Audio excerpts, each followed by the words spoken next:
प्रधानमंत्री से निवेदन करूंगा, आप देवतुल्य व्यक्ति हैं और हमारी आप पर बहुत आशा है। जो बेरोजगार युवक घूम रहे हैं उनसे ही मैं निवेदन करूंगा कि इस काम को सीखें और सीख कर इस काम को कर सकते हैं। हमारी ये मांग है कि एक तो 411, 412 जो कानून है उस पर संशोधन करे। इसके लिए मेरा आपसे निवेदन है माननीय मोदी, आप ही कर सकते हैं, आप ही से संभव और किसी को उम्मीद भी नहीं जो कर पाएगा। क्या सोना और चांदी के बढ़ते दामों के पीछे सिर्फ इंटरनेशनल मार्केट जिम्मेदार है या फिर देश की नीतियां भी आग में घी डाल रही हैं? बड़ा सवाल उठाया है अंतर्राष्ट्रीय स्वर्णकार संघ के अध्यक्ष सोमनाथ आष्टा ने। सोना और चांदी की कीमतें लगातार रिकॉर्ड तोड़ रही हैं, बाजार में सुस्ती है, ग्राहक दूरी बना रहे हैं और छोटे ज्वेलर्स की हालत खराब होती जा रही है। इसी बीच अंतर्राष्ट्रीय स्वर्णकार संघ के प्रधान सोमनाथ आष्टा ने प्रेस वार्ता कर सरकार से सीधा सवाल किया। उन्होंने कहा कि बढ़ती इंपोर्ट ड्यूटी और एमसीएक्स पर हो रही अत्यधिक ट्रेडिंग के कारण कीमतों में अस्थिरता बढ़ रही है। इसका सबसे बड़ा नुकसान आम ग्राहकों और छोटे व्यापारियों को उठाना पड़ रहा है। संघ ने मांग रखी है कि सरकार इस मुद्दे पर तत्काल बैठक बुलाए और व्यापारियों के प्रतिनिधियों से सीधा संवाद करें। आइए देखिए ये पूरी रिपोर्ट। मैं अंतर्राष्ट्रीय स्वर्णकार संघ का अध्यक्ष हूँ। इसकी स्थापना हमारे दादाजी ने की थी और पिताजी ने, और हम इसको चला रहे हैं। सोमनाथ आष्टा मेरा नाम है। आज जो आपने प्रेस वार्ता आयोजित की है, क्या सब उद्देश्य है इसका, वो हमारे दर्शकों को बताइए। गोल्ड और सिल्वर के जो रेट अप डाउन हो रहे हैं, इससे मार्केट में बहुत खराबी हो रही है। कुछ लोग खुदकुशी कर रहे हैं। सरकार का ध्यान दिलाने हेतु इस प्रेस वार्ता का आयोजन किया।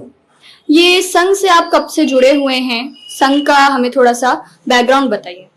मैं बाल्यकाल से जुड़ा हूँ। हमारे दादाजी ने शुरुआत की थी, फिर पिताजी ने, फिर हम बाल्यकाल से स्वर्णकार समाज से जुड़े हैं। आप क्या सोचते हैं कारण ये जो सोना चांदी के भाव जो हैं गिर रहे हैं, उठ रहे हैं, आपके नजरिए से क्या कारण है इसका?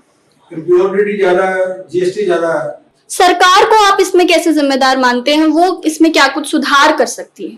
सरकार को चाहिए कि इम्पोर्ट ड्यूटी कम कर दे, खत्म कर दे। इससे स्मगलिंग भी खत्म हो जाएगी और गोल्ड का रेट भी स्थिर हो जाएगा। हम आपके पीछे लिखा देख पा रहे हैं, आपने दंड संहिता 411 और 412 के बारे में बात की है। इसका क्या जो है उद्देश्य रहा है? 411, 412 कानून में स्वर्णकारों का शोषण किया जाता है। किसी की यहाँ भी पुलिस किसी चोर को लेकर पहुंच जाती है, किसी चोरी का सामान खरीदा और उसको प्रतिपादित करती है, पुलिस स्टेशन में जमीन पर बिठाती है, उसको शोषित करती है। इस कानून में संशोधन होना चाहिए ताकि वो लोग कष्ट न झेलें। संशोधन करने के लिए क्या प्रक्रिया करनी चाहिए? इसके लिए सरकार को एक बिल आना चाहिए कि कुछ समय सीमा तय करनी चाहिए ताकि वो 10 दिन 15 दिन उस जेवर को अपने पास रखे। और जेवर खरीदते समय स्वर्णकार को भी चाहिए कि उसका आधार कार्ड उसके अकाउंट में पेमेंट करे, अपने पास उसका सत्यापन चेक करे उस व्यक्ति का जो देने आया, और 15 दिन की लिमिट के बाद उसको तोड़कर जैसे में यूज करे। पीढ़ी दर पीढ़ी जो है आप स्वर्णकारों का जो है चलता आ रहा है कार्य जो है, आप युवाओं को क्या कुछ संदेश देना चाहेंगे? वो युवा जो आजकल इस कार्य को आगे नहीं बढ़ाना चाह रहे हैं, क्या कुछ इसके पीछे आप कारण सोचते हैं कि युवा इस क्षेत्र में नहीं जाना चाहते? युवाओं को चाहिए कि जो माननीय मोदी जी ने स्किल का मामला चलाया उस पर स्वर्णकारों के लिए कोई कोर्स शुरू करे, कोई स्किल की क्लासेस शुरू करे और युवा इस कोर्स को करे।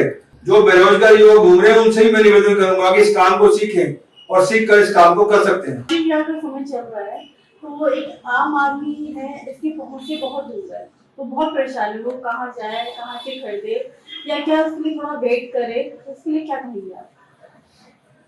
आम आदमी पे तो सारा बोझ पड़ रहा है। जो लोअर मिडिल क्लास है और मिडिल क्लास है वही तो पिस रहे हैं, धनाढ़ व्यक्ति थोड़ी पिस रहे हैं, वही लोग पिस रहे हैं। क्यों? क्योंकि उन लोगों को जो उनका बजट शादी का था, आज उस बजट में वो सोना भी नहीं खरीद पा रहे, तो कैसे शादी करेंगे? तो ये बजट जो कह सकते हैं फ्लक्चुएट हुआ है, आने वाले समय में इंसान को वेट करना चाहिए। आपके नजरिए से आप कैसे इसे देखते हैं कि सोना चांदी का रेट अब गिरेगा या बढ़ेगा? सटोरियों की सोचे तो बढ़ाने के चक्कर में और गिराने के चक्कर में, ताकि लोगों को हम चूसते रहे। पर मेरा निवेदन है रुकना चाहिए लोगों को, क्योंकि मुझे लगता नहीं कि लंबे समय में गोल्ड और सिल्वर बड़े रेट पर स्थिर रह पाएंगे। स्वर्णकार ट्रस्ट की सरकार से क्या मांग है?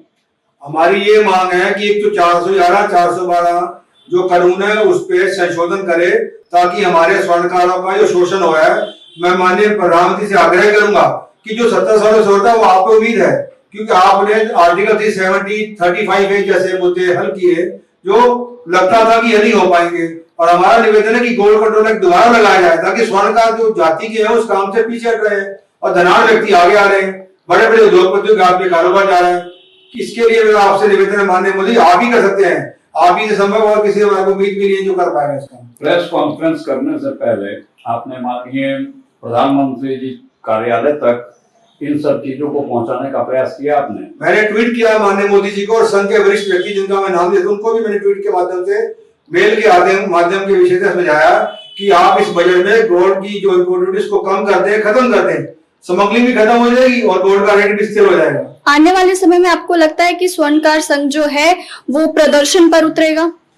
हमें, क्योंकि हमारे संस्कार नहीं है सरकार के खिलाफ प्रदर्शन करने का, हम अपनी बात इस माध्यम से रख सकते हैं, निवेदन कर सकते हैं, क्योंकि प्रदर्शन करेगा कौन? गरीब आदमी जिसको रोज की रोटी चाहिए, वो रोटी कमाएगा कि प्रदर्शन करने जाएगा या उग्र भीड़ का रूप धारण करके बसें तोड़ेगा, सरकार का नुकसान करेगा?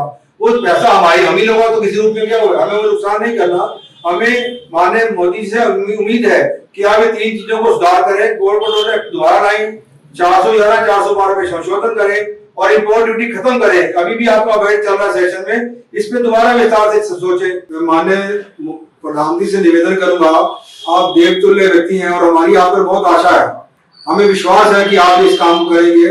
मेरा सुझाव ये है कि युवाओं के लिए आप स्वर्णकार कला बोर्ड का गठन करें, जो एक अलग से मिनिस्ट्री बनाई जाए, वो स्वर्णकार जाति के स्वर्णकार युवाओं के लिए कार्य करे। हमारे बच्चे इस काम में नहीं आ रहे, स्किल की बात हम सब कर रहे हैं, बट उन बच्चों का सोचे कौन? मोदी जी, मैं आपसे निवेदन करता हूं माननीय मोदी, फिर दोबारा दिखाना चाह रहा हूं आपको, आप जमीन के मुद्दों को देखें, राष्ट्रीय में, इंफ्रास्ट्रक्चर में हम सब काम कर रहे हैं, पर स्वर्णकार को कौन चिंता करे?